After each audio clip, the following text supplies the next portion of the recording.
राधे राधे दोस्तों, आज इस वीडियो में बात करने वाले हैं कलयुग के ऐसे भक्तों की जिन्होंने प्रेम की अलग ही पराकाष्ठा प्रकट की है कलयुग में।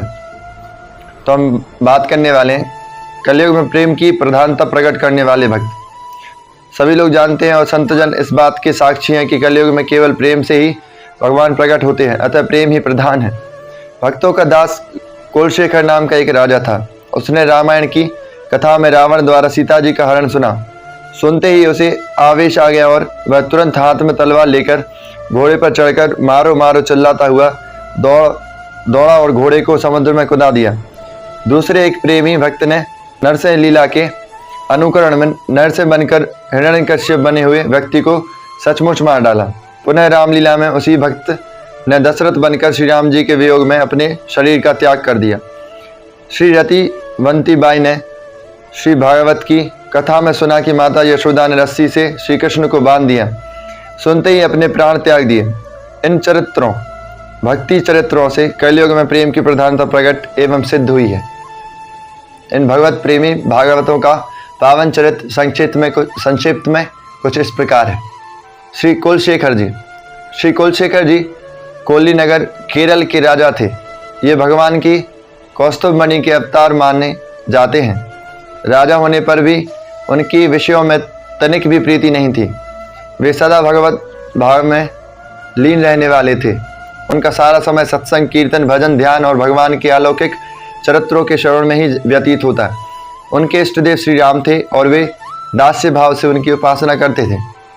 एक दिन वे बड़े प्रेम के साथ श्री रामायण की कथा सुन रहे थे।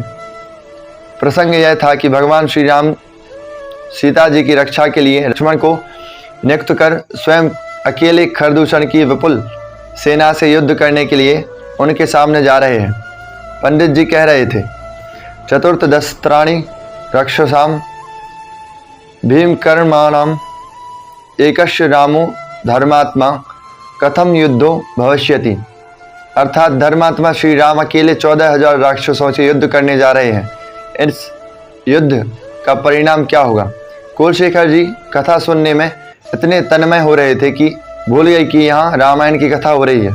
उन्होंने समझा कि भगवान वास्तव में खरदूषण की सेना के साथ अकेले युद्ध करने जा रहे हैं। यह बात उन्हें कैसे शायद होती। वे तुरंत कथा में से उठ खड़े हुए। उन्होंने उसी समय शंख बजाकर अपनी सारी सेना एकत्रित कर ली और सैन्य नायक को आज्ञा दी कि चलो हम लोग श्री राम जी की सहायता के लिए राक्षसों से युद्ध करने चलें। ज्यों ही वे वहाँ से जाने के लिए तैयार हुए, उन्होंने पंडित जी के मुँह से सुना कि श्री राम जी ने अकेले खरदूषण सहित सारी राक्षस सेना का संहार कर दिया।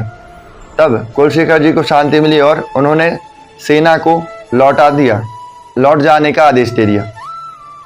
श्री कुलशेखर जी कई वर्षों तक श्री रंग क्षेत्र में रहे। उन्होंने वहां रहकर मुकुंदमाला नामक संस्कृत का एक बहुत सुंदर स्तोत्र ग्रंथ रचा। इसके बाद ये तिरुपति में रहने लगे और वहां रहने कर उन्होंने बड़े सुंदर भक्ति रस से भरे हुए पदों की रचना की। इन्होंने मथुरा, वृंदावन, अयोध्या आदि कई उत्तर के तीर्थों की भी यात्रा की थी और श्री कृष्ण तथा श्री राम जी की लीलाओं पर भी अनेक पद लिखे।